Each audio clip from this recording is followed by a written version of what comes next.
Hello everybody, welcome to the second episode of In the Group Chat, soon to be the best podcast in the motherfucking world. Soon come, let's go. Yes. Today with me, guys, you all probably know who she is, innit? Because she's fucking popping, taking over the scene, over the world. I've got Klaudia, aka Wavyute, but I know you don't like being called Wavyute, so I'm going to let you, there we go. Thank you. I'm going to talk to you as Klaudia. Introduce yourself a little bit, tell us a bit about yourself, who you are, what you do, all of that good stuff. This is always the worst part of an interview. I know, but it's got to be done. Right. I really need to master it at this point. Right. Where's your time? Shine, baby. Now's my time. Right, so my name's Klaudia. I'm 24 years of age, born in Poland, raised in South London. I work as a journalist, presenter for Link Up TV, and content creator. So I do TikTok, Instagram, and YouTube from time to time. And I hate Boris Johnson. Woo! Fuck Boris Johnson.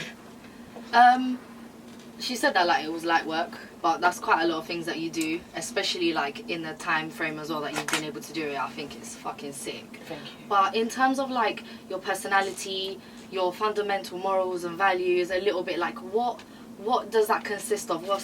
How is that part of your persona or like your actual self? I think the most significant thing about my persona is my just lack of care. I'm very nonchalant in terms of I don't care what people think of me. I don't really care what people have to say about me. Whether they like me, they love me, that's their business, and I'm not going to let it impact the way I lead my life. I don't want to say I've always been like that, because I don't know. I feel like I was always confident as a kid, and then when I came to this country, I had a bit of a rut where I got bullied in secondary school. Obviously, I was an immigrant. It was just a bit difficult to kind of figure out who the fuck I was. Came from a really small town to a big place, so I was just like, what is this? Like, who am I? What's going on? And I think I lost myself for a little bit. I became a quiet kid, but I only probably lasted about a fucking year. And then after that, I've just always been. Do you know what? The best way to put it, I've not struggled, but I've been through a lot of trauma in my life, and I feel like that's kind of made me a bit not, what's the word I'm looking for, not immune.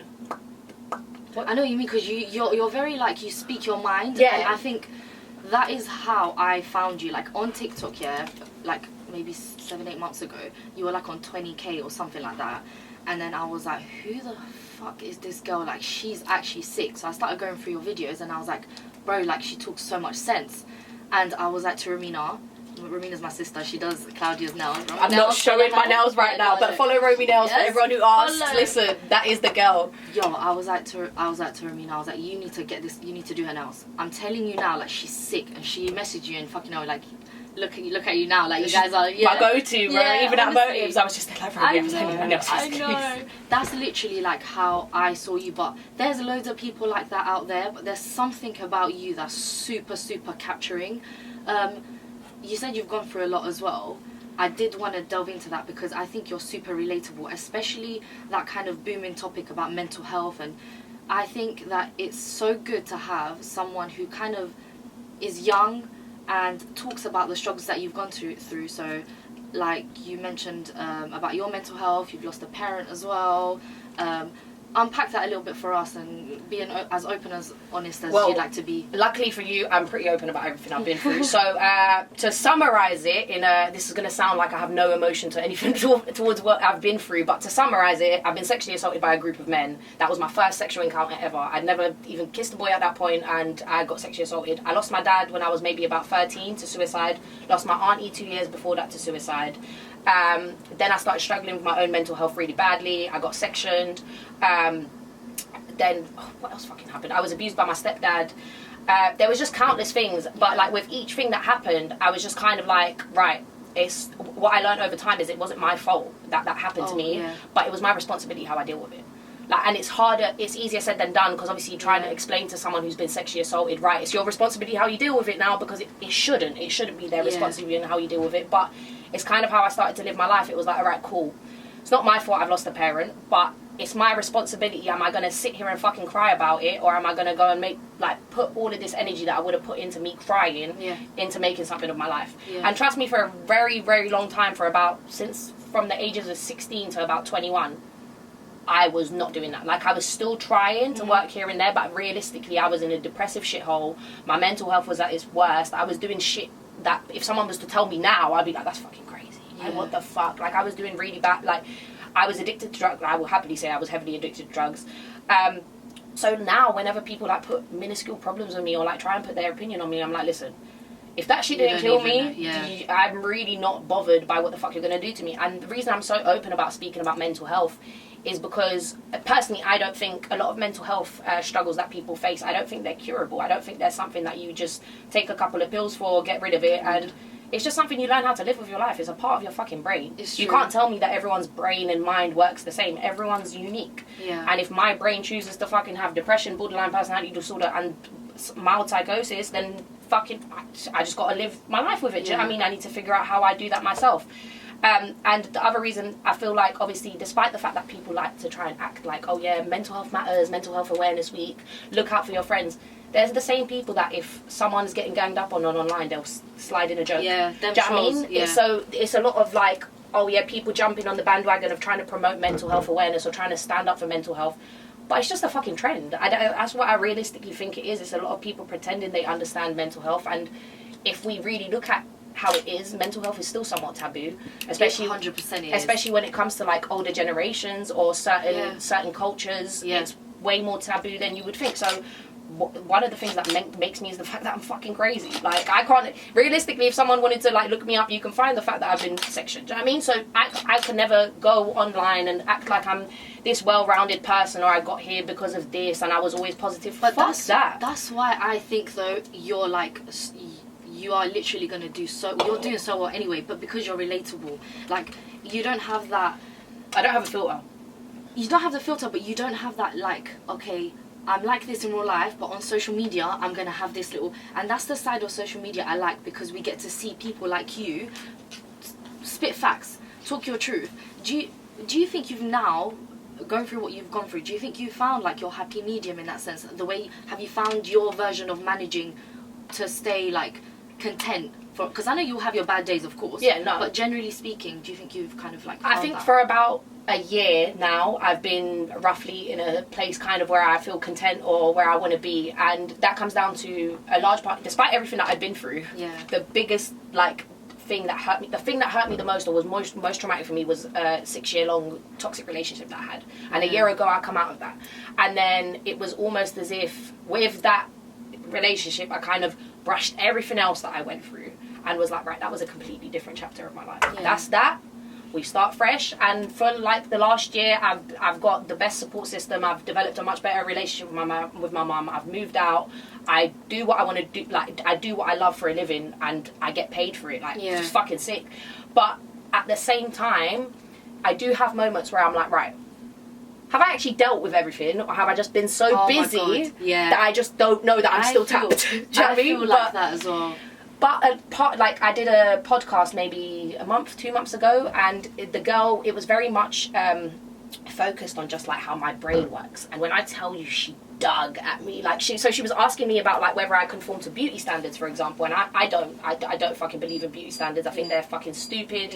Every country, every culture has a different beauty standard, so why the fuck am I going to be conforming to a thin waist, big thighs? Because when I fly to Korea, they're going to be looking at me like I'm fucking clapped. So it don't matter, whatever you think is beautiful, you do that. But then I said that to her, and she was like, but didn't you get a non-surgical BBL like 2 weeks ago? And I was like, oh, I was like, damn. I was like, fuck. But I was like, do you know what? If I didn't get it offered for free, I wouldn't have done it. Like, I'm comfortable, but this is just, if they want to do it, they can do it. Do you know what I mean?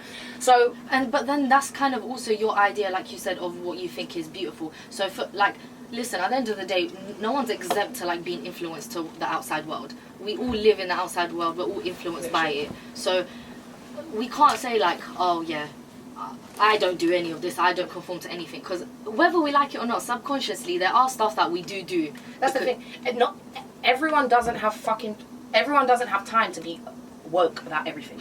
You've got your things you care about, but then there's things you're gonna fucking let slide. Do you know what I mean? Like, even me, I work in politics, I care about like 75% of things, but there's still things people talk to me about, and I'm like, not really my forte. Do you know what I mean? Don't give a fuck. But circling back to like whether I think I've kind of found my meaning, I'm very familiar with my own mental health. Yeah. So I know what I can and can't do that will trigger me into an episode, or what people I can be around, what people I can't be around. I even had to like understand my relationship with weed. So I know there's certain, like I smoke a lot. I heard you talk about that as well. Yeah. So I smoke like 4 grams of fucking weed a day. I really needed to, if I was going to carry on smoking and I've got mental health problems, I really needed to understand what weed I can smoke and what I can't fucking smoke. Do you know what I mean? Yeah. So it took a while, but I got there, and I did it without meds, I did it without therapy. I don't recommend med. Do you know what? Traditional therapy, I think it's a hit or miss. It depends on what kind of person you are, and it depends on who you get as your therapist. But it's trial and error, right? Because you got to work out what you like, what works for you might not work for me, and vice versa. That's why I don't like the idea of like people forcing traditional therapy on others. But one thing I will never recommend for people to deal with their mental health is fucking medicine. I've been on meds before, and that shit just makes you a fucking zombie. Cool, yeah, if they put you on antidepressants, you're not depressed, but you're also not fucking happy.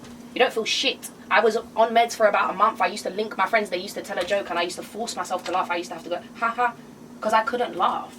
Like, it was the simplest of shit, and it was also the fact that, like, take my meds 9 o'clock in the morning, they last for the whole day. By the time I got home, or like it was 11 o'clock at night, say my meds are now wearing off, I get into an argument with my mum. Oh, yeah. Everything that I've blocked out for that whole fucking day comes rushing into my head at once. And I had psychotic depression at the time, which meant I saw things and heard voices that weren't there. So imagine, like, for the whole day I've blocked out everything. Then 11 o'clock at night, boom, everything at once. And the other thing with meds is you're not actually making yourself better. You're dependent on medicine. The moment they take that away from you, you're back to square one. Yeah. You're not bettering yourself. Did you decide that yourself? Did you say, fuck it, I'm not taking this shit because I know it's like... Yeah, I actually got into altercation with my mum, and I pushed her down a set of stairs. And I was like, at that moment, I'd never put a hand on my mum before. Like, nothing had ever happened of that sort. I've maybe told my mum to shut up and fuck off in an argument, but I'd never put a hand on her. Yeah. And when it happened, like immediately as it happened, I helped her up, and I was just like, fuck this. I was like, Mum, I'm not taking them anymore. I was like, I'm not taking no meds. The nurses kept coming back trying to make me take the meds because I was like having home visits and stuff. I was just like, listen. I know someone who's got lupus, right? And she goes to get her prescription, but she stopped taking them for 10 years, and she's fine. She has, like you said, she's found her way to manage it. She blew up. Like, literally, it was like steroids, like they were giving her whatever. She couldn't move from, like, her bed. She was so depressed. As soon as she stopped taking it, I kid you not, brand new human being.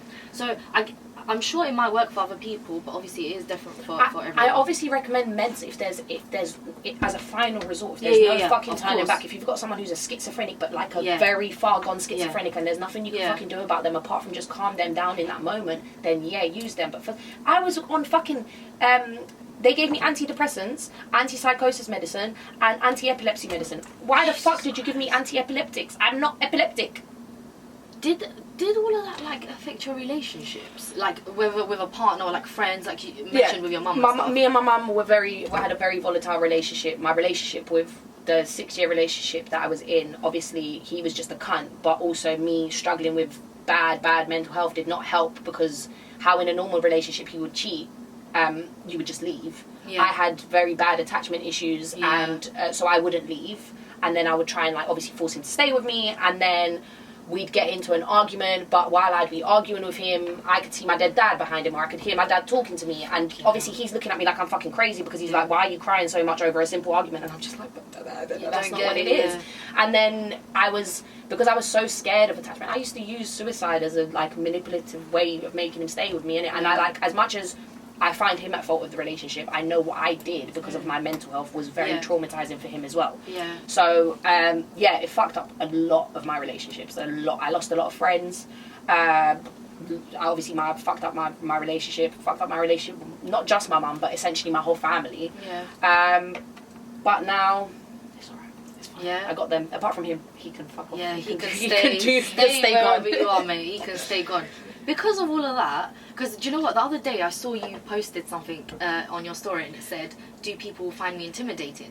So I was going to say, what are the misconceptions that you think people have of you? Because when you posted that, I was like, what? People find you...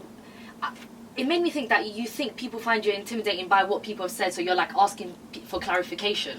So I think this is kind of... So before I was doing...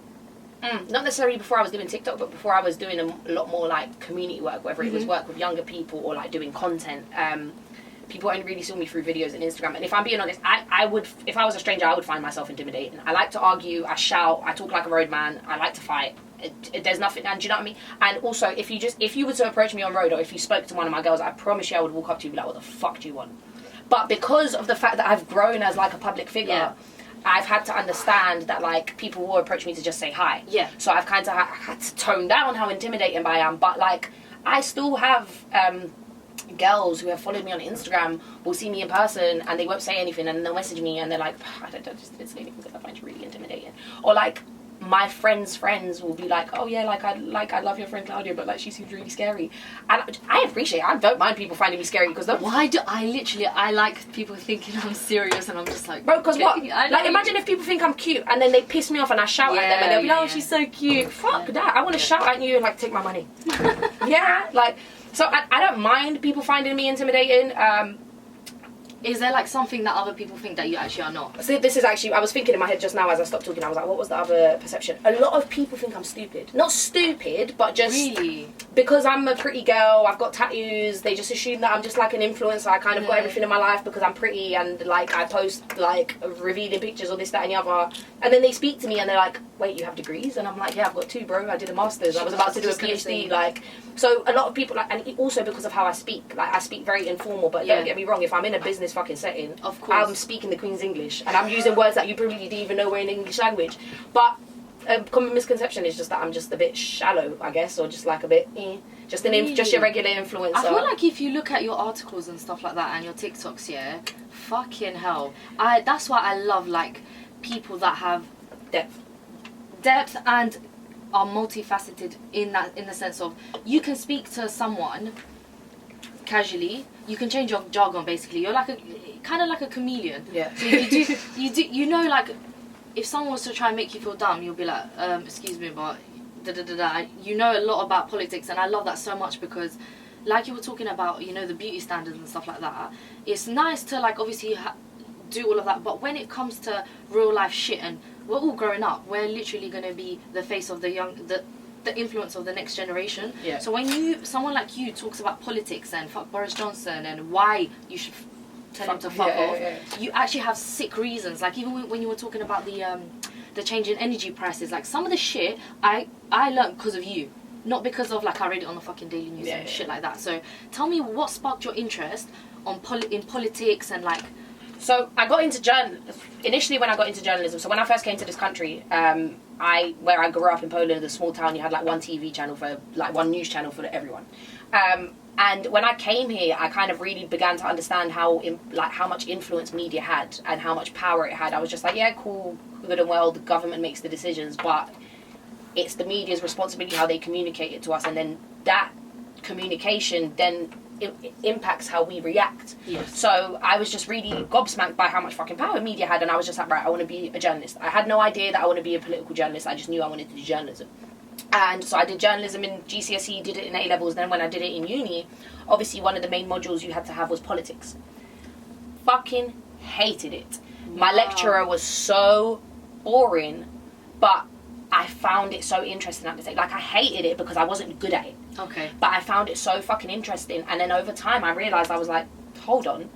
No one's fucking finding this interesting because they're using jargon, they're using words that no one fucking understands. Yeah. Like, we're not in the fucking 1980s for you to be talking. Like, you're talking to the future generation. We're going to be, like what you said, we are the influence of the next generation. You're talking to someone who, what if I wanted to run as an MP? Yeah. I wanted to do this. And I wouldn't fucking be able to because I don't understand. Yeah. And then that's when it kind of hit me that like all of these like same way with conversations, like same way people say that conversations about money are held for people with money. Same with politics. Conversations about politics are held for people in private schools. Like they educate us about it, but they're educating us in a way that we're not. Do you know how much of this country is illiterate? Yeah. How many people in this country fail English? And it's English people. Yeah, our reading age is really fucking low. So for you to be using words like, oh yeah, political asylum, at someone who's fucking heard the word asylum for the first time, or the only time they've heard asylum is like a mental asylum. Yeah. For real. They're just confused. Yeah. And then I remember, and then it took me, when I was sitting in that class and trying to like come into terms with all of this, it took me back to when Brexit was first being introduced to us, and I was in sixth form at the time. And I remember all I knew was that Brexit was going to have an impact on me because I'm a fucking immigrant. But I remember no one voted anything within our year group because no one fucking understood what Brexit was. The only thing I understood was we were leaving the EU. I didn't understand the implications, the pros and cons, nothing, because they explained it in a way that you wouldn't.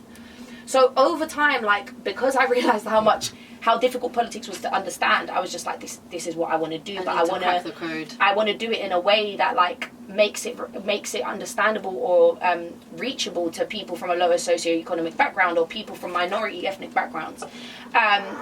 So I started doing journalism. I graduated obviously with my degree, and when I finished, I obviously got sectioned while I was in uni, so I was just a mess. I was just like, I'm not ready to go into work. Journalism wasn't paying enough, so I was like, let me do a master's. So I did marketing. And while I was doing my master's, I basically was just applying for any media-related job. And I was just like, right. I applied for a TV producer role. I got to the interview, they were like, are you joking? Because it was like a senior TV producer. And I was just like, nah. I just want to do journalism. I want to talk shit about the government. They were like, okay. I was like, do you want to be in front of the camera? I was like, yeah, that's what I want to do. That little venture went to shit because they lost all their money. But one of the people in there was like an investor, and he worked with the Labour Party and stuff like that. And he basically said he will invest money in me doing journalism for him. Lit. Yeah, and so basically since then I've been working for him maybe like 2-3 years now, and all I basically get to do is talk shit about the government. But the reason someone asked me, out of all of the work that I do, which one's my favourite, and I promise you now, everyone assumes that it's either TikTok because I get paid for just recording myself and like it's good money, it's the best money out of all of them, or it's Link Up because I get to meet celebrities, do all of this. It's politics. Yeah. It's politics because no matter, even if I fucking make one tweet, I know that one tweet that I did adds to the bigger spectrum of things. I can tell though, because when you talk about politics, I feel like you're bursting. Like, I love it. I think that like the way it comes to politics, right, is I got into journalism because I was really determined on making a change in the planet, and somewhere I feel like a lot of journalists get into journalism for that, but somewhere along the line they either sell out or they lose that passion. I promise you I don't want to lose that passion. The world is fucked, and every day when I work as a journalist, especially when it comes to politics, obviously not only do I look at this country, I look at fucking Afghanistan, America, what's going on in Russia, Ukraine, and it's fucking sad, it's horrible, and that's the only thing that makes me stick by it every day, because I'm like, I personally believe if everyone who works in the media was as determined as me, for example, to make 100% young people understand what the fuck. Listen, do you know how many of my friends don't vote? And I know, listen, until I got into politics, I didn't vote. Yeah. And it's because you don't know what the fuck you're voting for. It's true. And that's what makes me so pissed off, because if you were to educate people enough about shit like that, they would vote. We wouldn't have the fucking Tories in power. 100%. But do you think it's because my story in the sense of like how you came to here from another country as well is quite similar, and I feel like the only reason I'm slightly tapped in to politics is because of that, because I thought, how is Brexit going to affect me and my family? When the whole Brexit thing happened, literally the way they portrayed it was like, get the immigrants out and that's it. No one knew about all the other changes like that was going to happen. So that's why I feel like I definitely tapped out of like the mainstream media when it came to finding news. I didn't do any of that. It was like people speaking, or people our generation, that made me kind of tap into it a little bit more. Like you have like a 2-minute TikTok video talking about like energy and whatever, prices going up, and it's so much more informative because you literally say, okay, this is black, but someone will say the color of the table and it consists of this, and it's just like, fucking just say what it is. And that's what it is. That's why politicians and the mainstream media make politics so fucking difficult to understand for your everyday human being, that everyday human beings just drop their hands and they're like, do you know what, do what you need to do whatever you want to do, I'll just understand it a couple of months later when it's too fucking late. And I love politics. I hate it because I think it's tapped, but I absolutely fucking love it. And recently I did I did like a thing for like a youth project panel thing, whatever, and I basically gave out like a bunch of tips and stuff like that, and it was really funny because one of the guys on the panel worked for ITV, so he gave a bunch of tips, and then I came and I was like, fuck the mainstream media. I was just like, they lie. I was just like, they just lie and they just take what the government says and fuck them kids. And he was just looking at me, but like I could see that he knew where I was coming from because he was also a freelancer as well, so he wasn't directly with them. But like one of my biggest passions in life is I want to have a show that combines politics and music together, because I feel like music is a very good leeway into making young kids understand what the fuck politics I think it's the best. Yeah, no, 100%. 100%. Like, whenever you fucking had Stormzy or anyone get involved with anything political, everyone was like, oh my god, up in arms, let's protest. Yeah, for real. It's so true. I think that'll be a sick idea. What do you think is our, like, current social crisis we're going through? Like, I personally think that the biggest social crisis that... are we talking London or the UK? You can talk both. I think London is lack of investment in community.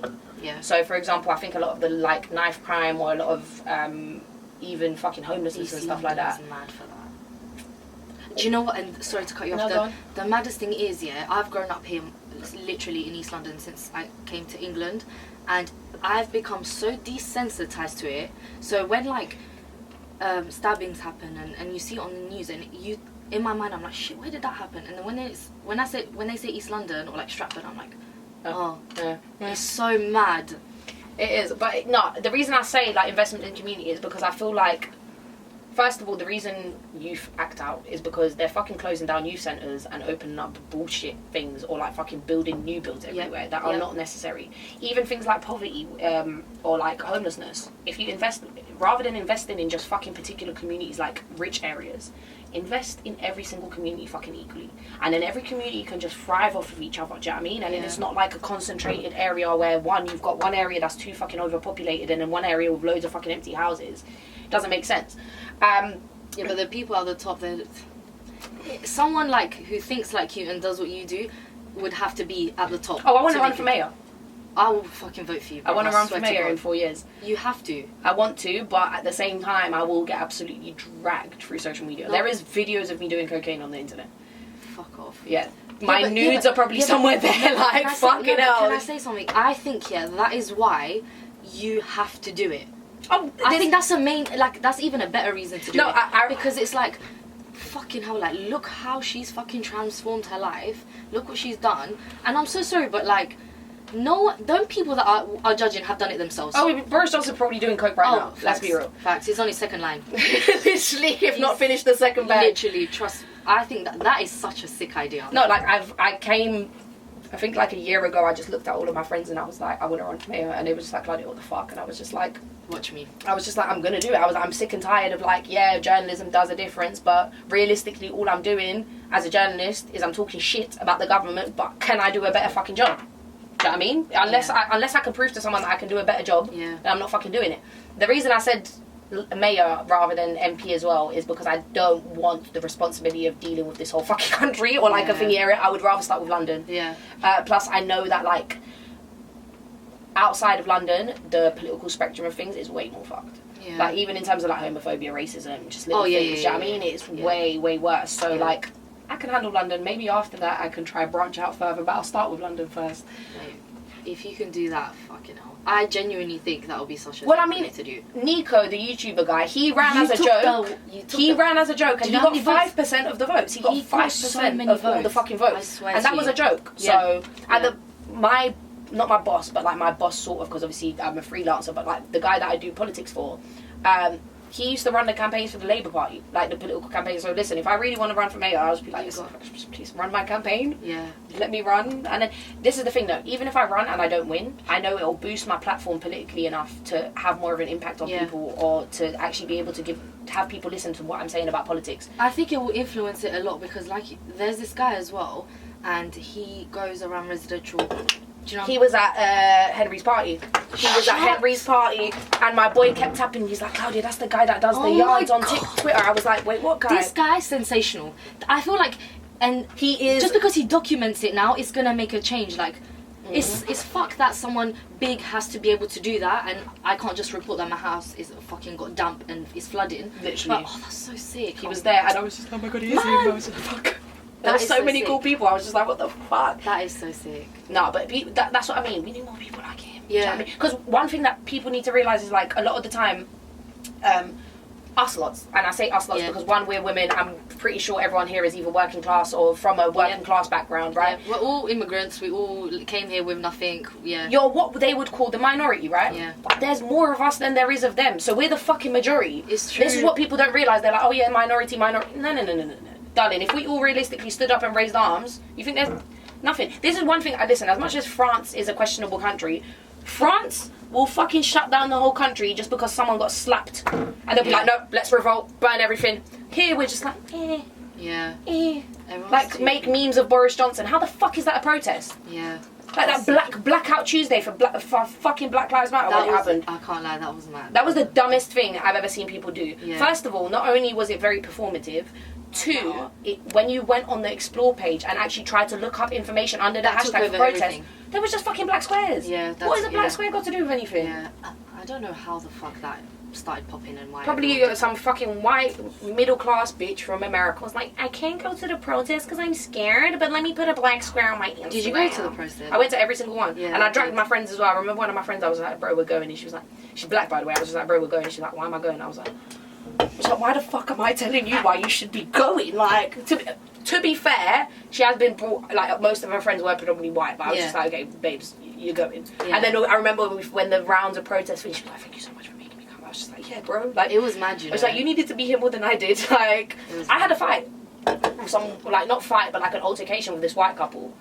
Because they were walking, like, we were all walking, it was a peaceful protest. Yeah. Everyone knows it was a fucking peaceful protest. We were walking, and obviously we were shut, like, roads got shut down, there were still cars in the road.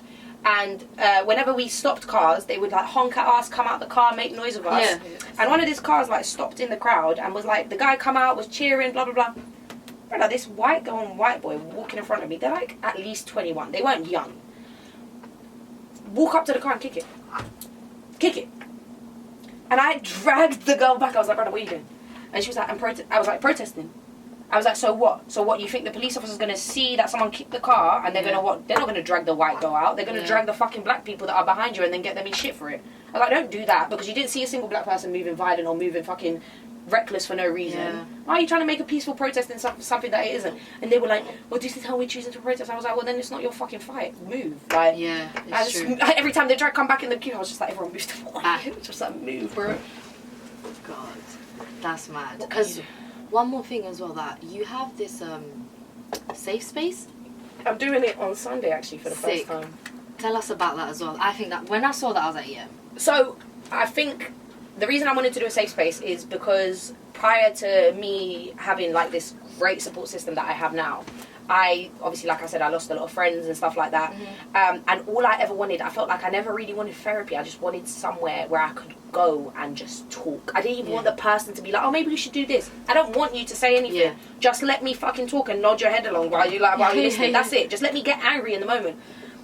And I realised that, like, now that I've got a really amazing support system over time, like, I started like seeing a lot of people that follow me on TikTok are young people. Like, when I say young, I mean under the age of 16 and stuff like that. Really? Yeah, a lot of them are really fucking young. Wow. Or they're just young people who are like now going through what I went through a couple of years ago, innit? And it hit me that, like, I have an amazing support system around me now, but a lot of people, like, I didn't have anyone to talk to back then. Like, you didn't have friends. Do you know what I mean? Do you think our parents' generation, they're like, mental health, what's that? That's what I mean. Like, a lot of you've got to talk to your parents, and sometimes, like, I did have friends at the time, but like if I tried to talk to them about it, they'd just be like, oh, you're just depressed, and it's just like, it'll be better tomorrow. Do you know what I mean? Yeah. So it was just very dismissive, and sometimes it's difficult to talk to your friends about shit like that. Yeah. Like, sometimes you want a stranger to just fucking listen. So I was just like, I just want to provide a space for people to literally just, if they want to come and be like, listen, I fucked 2 guys the other night, and they gave me HIV, and now I'm depressed. Say it. Yeah. No one's gonna. I don't care. Whatever is pissing you off, come and say it, because sometimes people really just need to vent and nothing else. So I wanted to create a safe space, not where I'm offering advice to anyone, because 1, I'm not a fucking therapist to take that kind of responsibility onto myself, but 2, also literally where they could just vent. It's like a friendship group, and you just fucking vent. Say whatever you want to say. No judgment's going to be given. No one's going to walk off and talk your business. And I promise you, I'm literally confiscating people's phones. Like, when they get to my house, I'm taking their phones, because I don't want anyone to try and fucking message their friends in the moment, make any videos, take pictures. It's for you to deal with, because I found that, like, a lot of the times whenever I felt something, the moment I've said it out loud, it's like I forgot about it. Yeah. It's like, yeah, cool, okay, it happened. What now? What do we do now? Do you know what I mean? So it's I don't know what it is. It's such a sense of relief when you say something out loud. Do you do it for both genders? Yeah, so I'm doing a women's one, a boys one, and then I realised after I posted it that I have to do a obviously non-gender. Non-binary? Non-binary, that's the one, yeah. Or gender fluid, whichever term you prefer. But yeah, so I have to do a gender fluid one. But I obviously I obviously wanted to see how these would go first. And listen, the girls flooded. Like, girls, I was only taking 10 people per day, and there was only 2 days, but I had like 100 girls respond, so I'm having to add more girls dates. But men, God forbid. What is it? Like, what? It's the men's mental health. Listen, more men commit suicide than women, you know? No. Like, men's mental health is really fucking bad, and it's because they're so ashamed to talk about it. Like, deeper, even, like, I know for a fact, I've been in situations where, like, my girl would tell me, oh, yeah, he started crying, I'd be like, what a bitch. And I don't mean it like that, but, like, it's just because of how your head's been programmed. And I promise you, I've written a fucking article about men's mental health. My dad's committed suicide, like, it's something that's very close to my heart. But men are just very... They've been made to feel like if they say it, they're weak. You're always they're weak, and it's like you get the ick if a man's this, that, and the other. And I promise you, I think if a man can cry, as much as I might say, oh, you're a bitch as a joke, I think a man crying is a fucking beautiful thing. I think you showed me that you're more emotionally intelligent than most people if you could sit in front of me and fucking cry. So I did do men's dates, but I think I only got like 7 men. Wow. And that's from both my TikTok and my Instagram. That is so sad. And it was only older men. It was only men like 25 plus. Yeah, I think there needs to be maybe like an advocate like you, but like a boy version this as well. Is what I'm saying. Obviously, me being a woman, I think they just feel a bit... And do you know what? Probably the fact that like a lot of the men that follow me probably want to move to me. So me being like, yeah, come to my house, tell me your problems and cry, they're probably thinking, at your house? Fuck, man, yeah, but I won't give anyone my address. Yeah. I'm meeting everyone at the station and then taking them to my house. But yeah. I wanted to do it at my house first because I was like, I don't know. One, I think it's the most comfortable space because I'm going to be able to, they can smoke, they can drink whatever you want, you can fucking lay down in a bed after if you want to cry. But also because I was like, what if this is shit? The turnout's shit, it doesn't go well, and then I've spent money on a fucking venue for no reason. So I wanted to see how it goes first, and then we'll go from there. But I already had some girl being like, you can use my cafe if you want. Oh my god, that's so nice. I love that. Oh, that is so cute. That's so sick that you're doing all of this, honestly. With like, because, mate, you're doing a lot. Like, you're doing a lot. How are you coping? Like, because you said you literally just came back from America and we were talking about like her experience there and how wild and the poverty and everything. But you're doing so much. How do you balance all of that? Do you have like a schedule? Like, do you do anything in the morning to like start your day? Like, so I start my day at 5:30 a.m. first of all. When I saw this girl's story, I'm like, why is she awake at 6 a.m. in the morning? It's Saturday. Yeah, I wake up at 5:30 and it doesn't matter what day it is. And the thing is, it'll also be a thing like if I go to sleep at 1 and I don't set an alarm, my body will wake me up at 6. Wow. I've just kind of gotten used to it. I wake up with the sun, so whenever the sun goes up, I wake up. So there's that, and I've really come to realise that like the earlier you wake up, the quicker you get shit done. So I'll get like fucking 8 hours worth of work done in 2 hours. So by fucking 7:30 a.m. I'm done, and then I can do whatever I want. But also, I say that my day is usually like, if you ask my friends, they will come over to my house and complain at the fact that I'm still working. But I love what I do. That's what it is. So to me, like it's not. Yeah, it doesn't feel like a job. So it's not like, oh, I'm having to balance it. But then also, like TikTok and Link Up made it quite easy to balance things because, for example, Link Up will send me to an event and I'm working, but I'm having fun and I can take my friend with me. Mate. So it's like, oh yeah, I didn't go out with my girls on Saturday, but it's fine. I can take them with me. I saw the one where you met Gigs. When I tell you, you know how you were talking, yeah? I was acting like that when I was watching I was on stage with him before that, you know. And he did Talking to Artists and Whipping Excursion. And I remember like it was, because he didn't have press or anyone, it was just him on stage, his manager in the back, me, and my boss from Link Up. And I kept, because I was getting so excited with the song, I kept like edging forward onto the stage, and his manager like kept fucking swatting me back because we were at big fucking, where was we? Strawberries and Cream. Oh wow. And I'm just going to the stage in front of everyone, be like, Talking to Artists, and then he was just like, move the fuck back or get off stage, and I was just like, I was like, okay. But this year, I'm going to Park Life, and 50 Cent is performing at Park Life. God. If I interview 50 Cent, everyone, listen, guys, watch her. Soon come, she's gonna interview. Everyone delete my number if I interview 50 Cent, because I'm not talking to you after that. I promise you. Even my mum, delete it. Don't want to talk to you, bro. Oh my god. No, but yeah, no. So it made it easy to balance. Plus, with like TikTok. When I was in New York, for example, I tagged the fact I was in New York, so restaurants started messaging me, be like, oh, do you want to come and eat for free, and you just have to make a TikTok. So I get to, like, my work kind of balances out for me. Must be nice. But I'll be real, I work Monday to Sunday, like 7 a.m. till 7 p.m.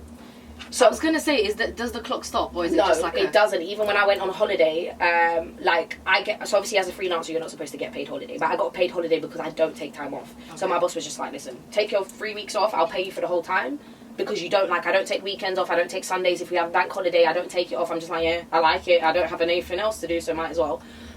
So I got the whole time off, and I remember I sat on the first day, I sat there and I was like, what the fuck do I do? And the first thing I did was like pull out my laptop out of my bag, and my friend, he was just like, Klaudia, put it away. I was just like, I don't know what to do. I was just like, I need to make a post. I was like, I need to do something. I was like, I need to write an article. And then after like 2 days of not doing anything, I was just like, this is fucking great. But I love it. I love it. I love that. Sorry, go on. I was going to say, even like back in school, I was the kid that liked going to school. Yeah. Because it's like, cool, I can take the day off. But unless I've got plans for the day, what the fuck am I doing with the day? At least with my work, I'm learning something new every day. I'm speaking to new people. It's a new experience. Whereas if, like, don't get me wrong, if someone tells me, oh, like, yeah, Klaudia, let's go to a day party here, I'll be like, yeah, cool, let me do all of my work in the morning. I'm ignoring it for the rest of the day. So you'll actually still do work. Whatever your plans are, you're still doing work. I've done a Zoom meeting while getting tattooed. So like, I'll be on a Zoom call and I'm getting I'm trying to be like you. And they're like, Klaudia, what are you doing? I'm like, I'm getting a tattoo. Just bear with me, please. I'm going to mute myself for 5 seconds. I'm literally trying to be like you. I just got to compartmentalise. That's what it is. That's so sick. Did you have to... Was there anything you had to kind of like, you know, shred away? Like in terms of like friends or habits, or to kind of just... Do you know what? I've recently been thinking, I've not necessarily had to like shred anything away. I would say doing drugs, but I kind of stopped doing drugs before I really focused on my career anyway, so it kind of happened by default. But I would say a lot of the time recently I've been like, oh, I really want a relationship, I want a boyfriend. But when I look at the retrospective things, I don't know if I have... an anime type of Asian... I want a Korean guy, I want a Korean boyfriend. But when I look at things in retrospect, I don't know if I have the time to have a boyfriend. Like, I don't even have time. Like, I don't reply to people. Do you think it'd be someone in the industry, or do you not? I think it has to be someone in the industry, just because of... that sounds very shallow of me, but... No, I know you... I kind of get it, because obviously, like, it has to balance, it has to match. Right, so imagine I date someone like a doctor, right? The way my work works, they could be like, oh yeah, Klaudia, go to LA for 3 days, we've got something you need to film out there. If he's a fucking doctor, he's going to be looking at me like, what the fuck is she going to be doing out there? And the schedule is disgraceful. Do you know what I mean? Yeah. Whereas if I'm dating someone who's in the industry, like works from home or works remotely, I could be like, yo, I've got to go LA for 3 days. Do you think you can get some work out there? Let's go together. Yeah. It makes sense, do you know what I mean? Or we can collaborate on projects and shit like that together. And I'm not going to lie to you, I really enjoy the lifestyle. Like, I enjoy the lifestyle of whether it's a fucking rapper or a fucking... someone within the creative industry. You have fun non-stop. You get to do new shit all the time. So I like the lifestyle, and if I'm dating someone who has the same lifestyle as me, it's just double the fun. Do you know what I mean? Yeah, perfect. I don't want to do up fucking accounting, and then he's just like, oh yes, in July I've got 3 weeks holiday. Let's go and go to the Maldives. I can't actually imagine you. No, there's no way. I'm a very organised person, and I like to plan things ahead, but I'm also very spontaneous. So I don't want to be. I can't. I don't think I'd be able to do someone who's not in the industry. But the guy I moved to in New York, though, he was definitely a bartender. He definitely just worked a regular 9 to 5. Andrew, if you ever see this, I love you with my whole heart, and I'm coming back to New York. To the other side, Andrew. Speaking of spontaneity, what do you have planned? If you want to tell us anything. Oh, like work-wise. Anything-wise, life-wise, work-wise. What's Klaudia? So I've not actually revealed this to anyone, but I will be in about a month, I think. I will be appearing on the Channel 4 show. What? So yeah, I've got that. I want to open up a youth club, so I'm in the process of like trying to figure out what the fuck that requires, and then hopefully trying to get funding to open up a youth club. Wow. Yeah, and I want to do South London, then after South London go to East, West, North. Basically just have like a... That is so fucking sick. Mate, you think you ain't going to get mayor in 4 years if you're doing all this? Oh, fucking better. If I don't... You will. I'm going to be behind like, vote for Klaudia. Vote! I'll be giving you a Romeo placard if you're not fucking outside there like, ah! Literally, she's Romy better be doing everyone's nails as vote for fucking Klaudia. They'll ask for a design, she better be writing vote for Wavyute. They'll be like, I want French tip. No, you're going to get vote for Klaudia. Literally. But what else have I got that's coming? I don't know, you know, I'm flying out. I've come back and I've realised I want to travel way more than... don't get me wrong, I travel a lot. I go to at least a different country every year. But I've realised I want to like dedicate a lot of my time to traveling, but I'm a bit pissed off because I can't. I've got a dog, and he's a big fucking dog. Huge ass dog. He's big, so it's a lot of responsibility. And 2, my career's kind of in its prime, so I can't exactly just uproot my life and go, yeah, sorry guys, I'm going Bali, turning off my phone, not talking to anyone, because I'm going to come back and just be like, what the fuck? Everyone's moved on and I'm just still in the same place. And the way, like, social media and this kind of lifestyle, like, the pace of it is mad. It's too quick. Today you're popping, if you don't do one thing tomorrow, the day after, it's like, who was that? Literally. But, I don't know. Other than that, I don't think I've really got anything else. I kind of want to get into YouTube because people keep asking me to do it. Oh my god, you have to. I can edit videos, but it just takes too much time. See, obviously with TikTok, me being a content creator, the way I do it now is either Instagram or TikTok, and it's just fucking quick. Yeah. Ow! Break it. The YouTube stuff that I do is for someone else, so I just appear, they edit it. I don't have to do all of the other stuff. Do you know what I mean? Yeah. Whereas I don't see, that would be a thing where I think I would be like stretching myself too far and just be a bit confused as to, not confused, but just not have time to do other things. Because just be like, oh, we've got to do this YouTube video. It's too much. Yeah. But I do want to do it somewhat. Yeah, I mean, Getting alongside into with the 15 million other things that you've got. But YouTube's fun, man. It's like, because sometimes I'll do a TikTok and I'm like, fuck, this 3 minutes isn't long enough. What the fuck? But I mean, it's not like you don't like to talk either, so literally, I fucking love talking. I can definitely see you like presenting and like hosting bare shit as well. I can't. Oh, I'm hosting a festival actually in Birmingham. Woo! Yeah. I completely forgot. If anyone's from Birmingham or wants to come down to Birmingham on the 25th of June, I will be hosting a festival. It's like an independent music festival. But sick. Yeah, I want to get into more like hosting and personality work, but I just want someone to give me my own TV show. I just want a TV show. Mate, soon come, manifestation. You will get it. You will get it. I'm getting stuck. Just break all the equipment. It's alright. It's alright. Don't worry. But I just want to say thank you so much for coming on this. I really, really appreciate it. Like, obviously, I'm just starting up, so don't downplay it like that. You're starting up, but you're going to do big and great things. Thank you. I am, but obviously, like, it's a bit of the only intimidating thing when it comes to influencers is like if I approach them because my whole thing, I do not want people that are popping because they're just beautiful. Yeah. I want someone with substance. So every person that I'm going to get on this podcast is someone that I think has so much substance and so much to offer, and I know people after watching this are going to delve into you way more just because like you're super inspiring, relatable.